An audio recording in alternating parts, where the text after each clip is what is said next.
Hello and welcome to Find Your Swedes, where I guide you through exploring your Swedish ancestry one step at a time.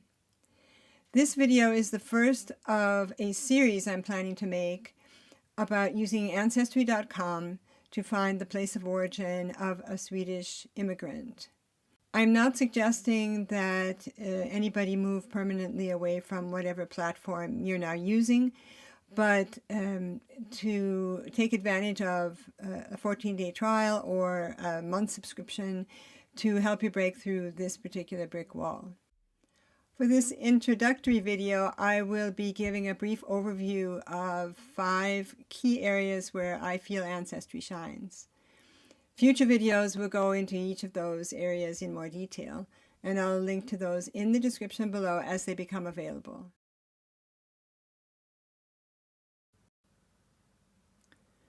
The first thing I want to talk about is more general in nature. I am going at this from the idea that if you're watching this, you're maybe not so familiar with Ancestry. What I like about it is, as I said in the first bullet point, streamlined, intuitive interface, especially if you're only going to be using this short term. You don't want a huge learning curve to figure out where things are and how to use it. And I think Ancestry has done a really good job in that department. I will use the disclaimer that I'm very familiar with Ancestry more than with other programs, but I have used others and I still keep coming back to Ancestry as being one of the easier ones to learn to use. My next 2 points are related but not exactly the same, having to do with the algorithm and the way the hints come in. The kind of research that is involved with finding place of origin involves being able to match records from the U.S. record sets with records in the Swedish record sets. And this is something I feel Ancestry does really well. I also feel that as years have gone by, it has become very active in trying to help you, if you want to put it that way. I'm sometimes amazed at what it will come up with, and that can lead to some good breakthroughs. And the thing about the forgiving algorithm, what I mean by that is it's not, you don't have to be totally specific in what you're looking for, especially in the area of names. You don't have to rely so much on wildcards to try to find any possible name that could be similar. It will try to do that for you without you doing anything. So you don't have to spend as much time fiddling with your keywords and your search terms. It's very helpful and it's very well integrated. Moving on to the family trees. This is related to the algorithm in a slightly different way. The first section I was talking about was more in terms of how Ancestry will hook up records or your search terms with records that it has. It also, of course, relies on records that other people have attached to their tree, because the more people that have attached to their tree, the easier it is for the algorithm to connect the dots to what you are looking for. So it does matter how many family trees there are in a particular program.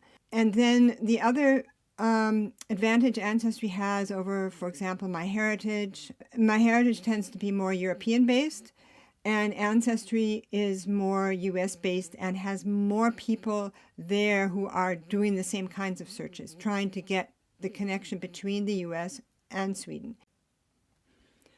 2 more points I didn't get onto my bullet list.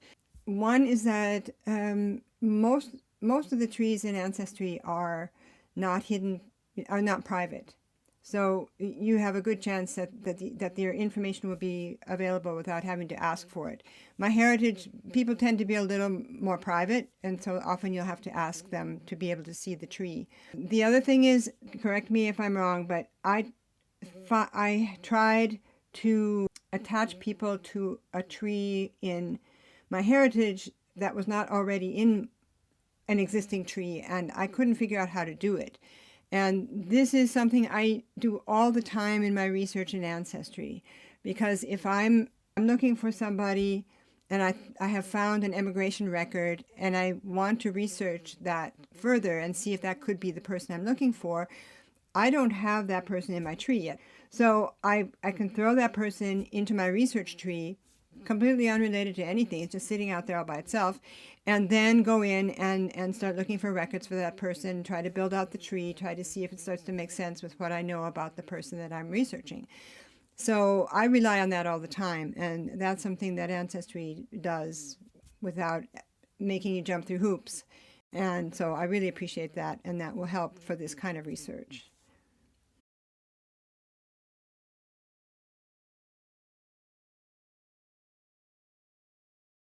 I'm now going to get more specific in terms of the actual record sets in Ancestry.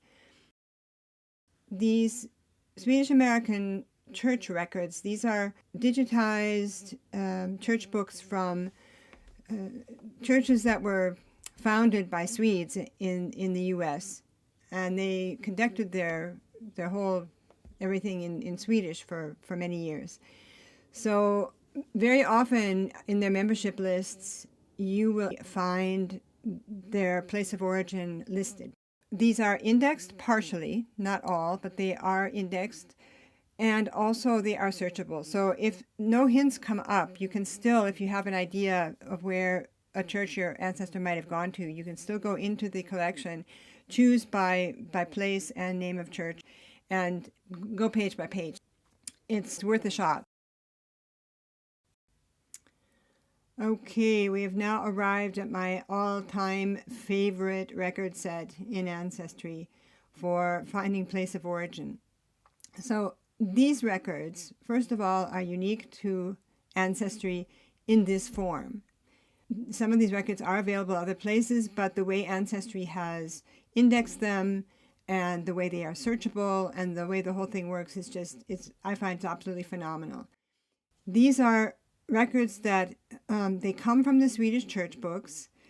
These church books had a separate set of books just for people who were moving in and out of their parish. They tracked every movement in and out of their parishes. They've been digitized, and Ancestry has indexed the ones of people going to the U.S. So you can search specifically by that record set. And the way that they recorded things in the church books was they always included the birth parish. And they also always included where the people left from. So if they moved in the course of their life, it would show where they were born and also where they were living at the time of departure from Sweden. So because they're indexed, the index will show all of that. If the record comes in as a hint, it'll show all of that right on the index. You don't even have to know how to read Swedish church books or old handwriting or anything like that. So, I mean, these are just really fantastic. And they're easy to search and filter. I'll explain all of that in a separate video. There are a few tricks to it, but once you get the hang of it, you might come up with a kind of a short list of people that then you can further research, which will be the topic of my next point.